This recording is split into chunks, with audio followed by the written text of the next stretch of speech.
Expert is a very kind word. Don't quote her on that. I have a feeling that what I'm about to present is a bit of a shift in gears. What we've heard over this morning and just now, thanks to Lance for that very insightful talk, was very high-level stuff, some very big ideas, directions that we want to head in.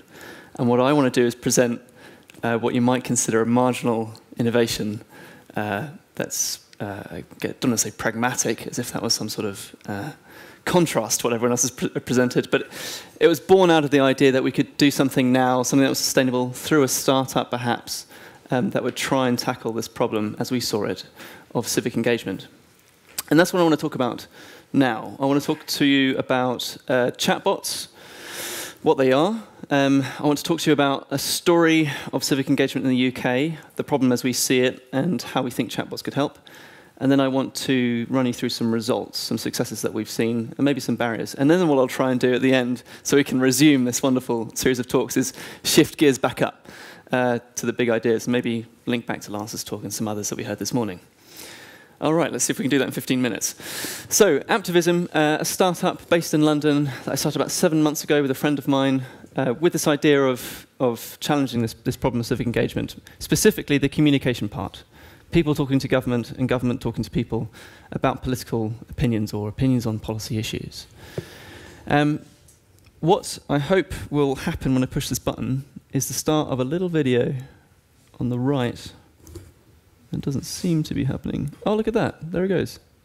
This wonderful footage was taken from my mobile phone. What you're looking at now is a screencast of Facebook Messenger, which is the platform through which we do this chatbot business. And you're seeing a conversation between myself and a chatbot. Now, a chatbot is an automated conversation, and in this case, it's being facilitated through Facebook Messenger. So if you've ever ordered cinema tickets over the phone, press 1 to see whatever, it's like that, but in text format. And we build these conversations using decision tree algorithms, not the artificial intelligence that you see out there sometimes, but decision trees. So it's all deterministic. We design chatbots to follow this sort of flow diagram. And I'm going to present this before I come into why, just to frame it a little bit better, because I know some people don't understand chatbots entirely, because they're quite new. We start each conversation with some information, some factual information about a topic. Usually the way that we do business is that we go to a government or a local council or a non-profit, and we talk to them about the issues that they want to hear from or about with their local constituents. We design a chat with some factual information up front to try and provide we get some informed opinions out at the end. The second part of the chat allows the user, the person at the other end of this phone, to express their opinion. We usually ask questions about whether or not they agree or disagree with a particular stance, or get them to make a policy decision as if they were in charge. And what we do in real time is we take that interaction, the feedback from the people, and we crunch the data. We do some clustering to see what users, groups of users that we've got through the platform, to see what the consensus points are, if there are any, and try and do a bit of sentiment analysis, and then just do some disaggregations. So the policymakers whom we worked with at the beginning can see what the results of this chat are as it progresses. Finally, and perhaps most importantly, and which also ties into the reason that we thought of chatbots in the first place, we give feedback to the people who engaged through this platform. One of the problems, as I'll come on to in a second, that we saw when other people tried to solve this civic engagement challenge was people didn't see the worth of getting involved. People felt that it took too much time and that their opinions were being chucked out there into a void, never to be heard or replied to or taken seriously. And so what we made a conscious effort to do is add in feedback loops. So during the chat, we tell you how your opinions compare with others, and at the end of a cycle of consultation, we come back to you with some results, hosted on a website, so you can see what conclusions we've drawn. To put this into a bit more context, the way that people get onto the chatbot is through a link. You click a link, and it takes you to Facebook Messenger, starts the conversation. You can also do it through social plugins. And what we found is that the engagement rate from messages through this platform are much higher than what you typically get through email. So email, MailChimp estimates for NGOs and government sector has an action rate, that is, you open the email, you read it, and you think, yep, that's for me, you click on it, of about 2.9%. So if you send out 100 emails at best, on average, you're going to get 3 people take up the action. What we're getting through Messenger, and we've proven this over about 4 or 5 conversations in Government of Jersey, with the Government of Jersey, is a take-up rate of about 30%, so much, much higher. Right, so let's go through a story of which explains why this might be useful and puts this into the UK context. This is Simon, not a real person or a real name. Well, it is a real name, but not for this person. He is a member of Parliament, a local representative, and he wants to. Sorry, he doesn't. He wants to communicate to his MP. He wants to communicate with his representative. And as I was saying before, he wants to do this, but he thinks that the current channels of communication, which may include things like sending an email or going to a poorly timed town hall meeting, are either inconvenient, take too much time, or there's just a mental barrier to engagement. And you might also include in that the idea that when I share my opinion, it goes nowhere. Hansard Society in the UK estimated, if you extrapolate from their survey results, that there are about 18 million people in the UK who want to get in touch with their MP but don't, for those reasons. Through this chatbot diagram, this process and this community of engagement, we're able to give people like Simon this chat which proactively engages them, overcoming the barrier of mentally engaging in a topic, with some fact-checked information. So we can get some informed opinions from them. We get instant feedback, that is feedback to Simon, so he knows that he's being heard, but also feedback to the government. He's also able to voice complex opinions through free text chat, which we're able to sort of dive into with some machine learning algorithms and stuff. And we're able to also encourage some other actions, like donating to charity, or taking part in a person-to-person town hall meeting. And I'm particularly excited by citizen assemblies sort of projects, because I think that would be a great sort of tie-in. The other side of the equation is Rachel, who for some weird reason wants to remain anonymous in this slide. She's the MP, she's the representative. And she has the challenge of wanting to be re-elected. And she wants to hear other people's opinions. The challenge is, of course, that she's got limited time and capacity to first arrange to hear people's opinions, but then also digest it. And there's also the problem of how you allocate money towards doing this. And so Apptivism, with this data dashboard side to it, gives someone like Rachel the capability of going out to their entire constituency base. Facebook has a very high penetration rate, about 70 to 80% in the UK. Get some very quick responses from their user base. I'm going to jump the gun. In the government of Jersey, when we put out a message to our user base of about 2,000 people, we get an uptake of about 30% within the first hour. So if you want to test hunches, this is a really good platform for doing that. We can also give Rachel the ability to respond back through Messenger, so it's one-on-one. So we shortcut the chatbot, the automated conversation, and we let her dive in and drive that conversation.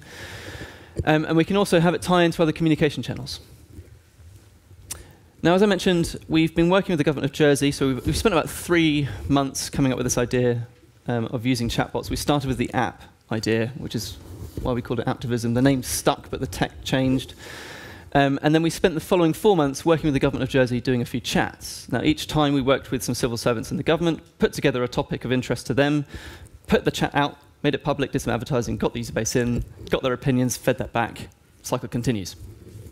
Over those 4 topics that you see at the top there, we got about a 66% completion rate. So if you start the chat, 66% likelihood that you get right to the end. You get the entire survey completed, but it takes about 3 to 4 minutes. We got a 55% re-engagement rate, so if you use it once, very likely that you're going to come back. 86% said that they wanted to learn more. About 75% thought this was a really good channel for sharing their opinions. And 30% share it with one or more friends, and this is one of the reasons that we chose this platform. It's a social platform. You can share your opinions, and then if you feel that that's worth it, you can share it with your friends and encourage them to take part too.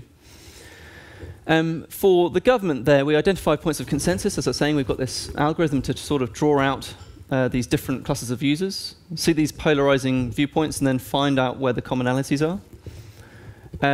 It's been planned to be used for future consultations, and then we also managed to get 4 times as many people through each one of these consultations than they'd normally get, at about 25% of the time and cost. So we're proving the concept works. I also want to mention at this point that this was framed to the government of Jersey and will continue to be used by them as a complementary tool rather than a substitute. There are very big challenges with this approach. Off the top of my head, first of all, this is a digital platform. You've got people who aren't digitally engaged or ready to engage on a digital platform. So this is used as like a mechanism for engaging a subset of the population, but also for testing hunches quite quickly. This is, on the right-hand side, this is the results website that we built to feed back to the population of Jersey, the results that we got through the chat itself. And we see this as a very important channel of communication to prove the worth of the activity itself. And here's some people saying some nice things about us.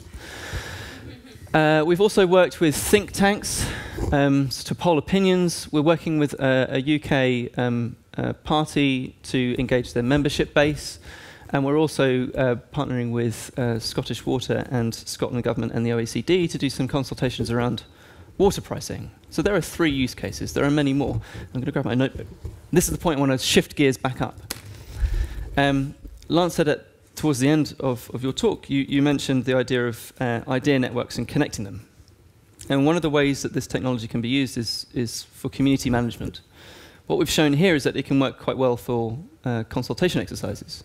But the platform, being a social one that you can re-engage people on frequently, also offers itself to community management. So if you build a network and you want people to come on, you can acquire new people through this platform, but you can also re-engage them. So if they get halfway through a conversation, or if they've previously been very active but are no longer so, you can go back through this platform to get them to take part again.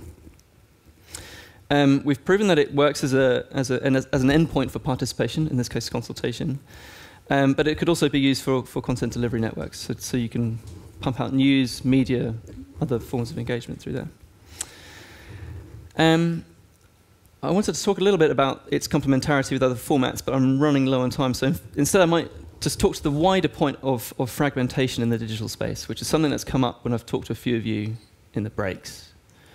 When we started this company and started the development of the tech, we saw, and this has only been proven over the months that we've been working on this, we saw this very fragmented market of digital solutions to democracy online.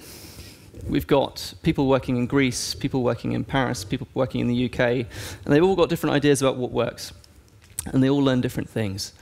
And we see there being great value in bringing companies together to deliver things as a cohesive offering. So one big platform that sort of it gets to lots of different parts of this pipeline of value in civic engagement. We're just doing communication, but there are other things, other ways to participate in the physical space, or doing budgeting, or communicating many-to-many rather than one-to-one.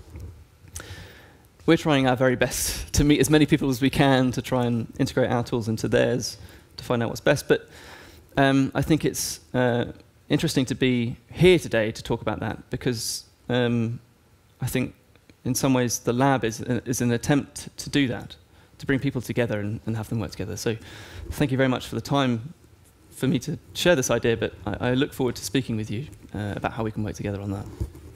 Thanks. Thank you.